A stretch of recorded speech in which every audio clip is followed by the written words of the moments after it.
Yes, why I chose Min Min. Min Min has honestly been with me ever since she came out. The reason why I didn't really play her is because of the fact that, she's different from my normal characters, and that she all around was just hated, and I thought I would get bored with her pretty easily. So I was playing her for like around 2 weeks, and then I stopped playing her. And until recently, I actually started to pick her back up, and I wanted to experiment once with her. In one tournament bracket out of 20-something players. And, I did pretty good. So I took some time to myself and thought, maybe it's time I take this thing seriously and try and make myself better and be able to get better results as well.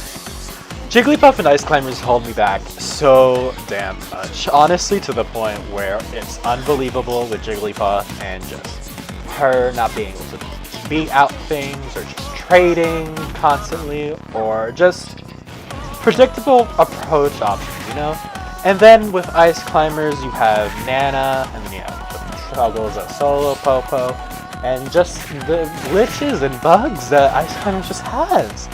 But when it comes to Min Min, Min Min's different. Min Min's consistent. Min Min's functional. Min Min's good.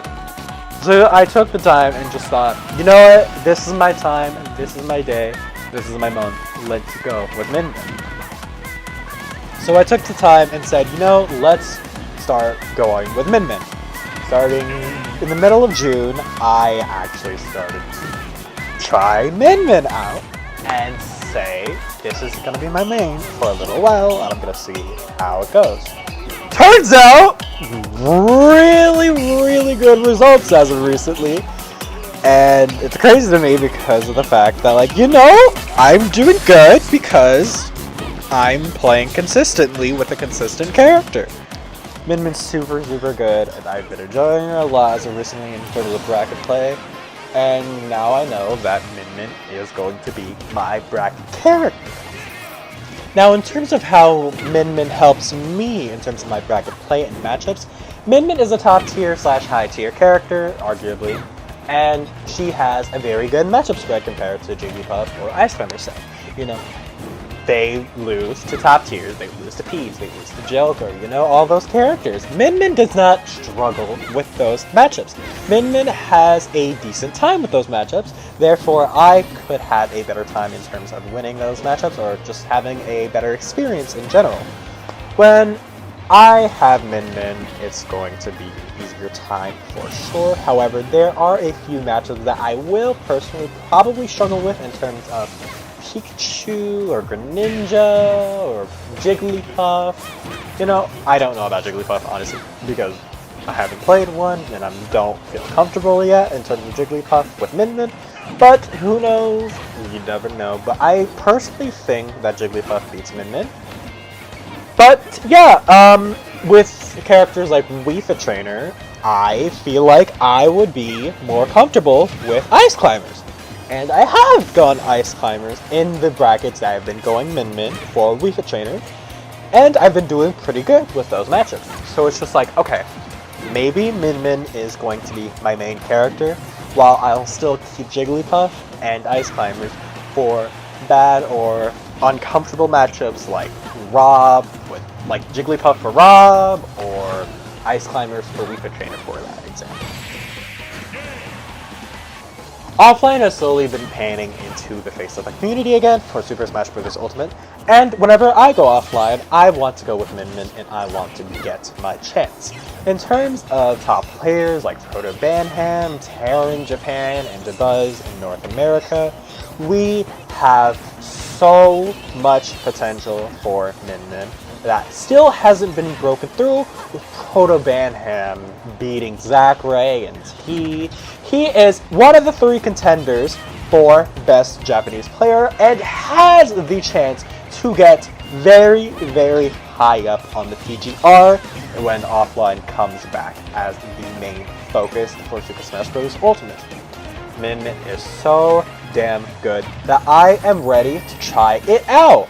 So I think now is the time to prepare for myself for offline to be prominent in my scene, in my eyes, and for me to begin my reign. Now, I may not be good at the start because I am still learning Min Min and I'm still trying to experience the depths of Min Min and try and break through that barrier. But I will get there, and I am getting there with my results recently. And I will show that, you know, I'm really good with the Min Min, and my fundamentals will show as well because I have very good fundamentals, I think. And with Jigglypuff and Ice Climbers being huge gimmicks, I think that maybe, you know, I could show it. I could show that I have some fundamentals. Min Min is a zoning character who will keep you out of her hurt boxes.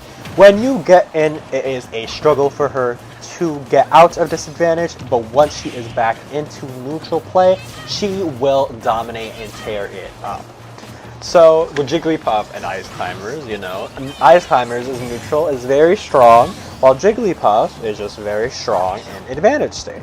With Min Min is very different. However, I am still a little bit experienced in terms of neutral play because of Ice Climbers. However, I need to learn to not be predictable in terms of my approaches and cannot have my habits take me down. So I will learn and I will continue to practice in terms of that sort of thing. So yeah, well, the last thing I wanted to point out is stuff that I think Sakurai himself should have added for Min Min because it is in her games and I do not understand why it is not a thing for her in this game, and I hope he does take the advice and add it for the next game, so Min Min's potentially not that annoying anymore. In her game arms, there is a little gimmick or feature that lets you disable characters' arms. If you hit them too much, if you shield them, or you have a move that can just straight up disable them, like Springbot or whatever his name is, Springman, Robot Man, I don't know his name, but whatever, he has a disabling move, as well as other characters. If you keep hitting their arms, they can disable Min Min's or Ridden Girl or whatever other characters in arms, their arms temporarily. They have a little bit of HP on them, and if you keep hitting them or flanking them, you can slowly drain them to the point where they will be inactive for a few seconds.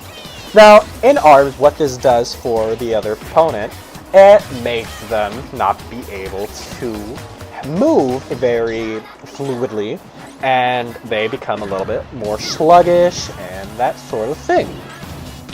Now, how I think this could work is you could shield or parry their arms from Min Min, and you could then turn out to be, you know, disabled. Once you disable them, it would allow Min Min to not have much options for her to use. You know, when you disable one of her arms, she'll become a little bit slower and sluggish, and then she could only use one more of those arms. With this brand new addition, it would allow a new counter for Min Min for other players to be able to approach her more easily with one arm, so she would have lag on one of her arms, and then, you know, players would be able to approach more easily. But with that, Min Min would just have a harder time. She would be more sluggish and she'd be more slower. And with that, I want to thank you guys for watching and listening to this little discussion I wanted to have about why I am starting to use Min Min as a bracket character. So yeah, thank you guys for watching. I hope you guys enjoyed this video. I want you to hit that notification bell so you can get notified every time I upload a brand new video. I also want you guys to check out my latest video, no joke. I took some time to edit this montage and make it really dear to my heart with a bunch of cinematics and the music fitting and everything. So I really do want you guys to go check that out after this video or later, whatever's fine to you. But yeah, thank you guys for watching. I hope you guys tune in to the next video next week. Bye!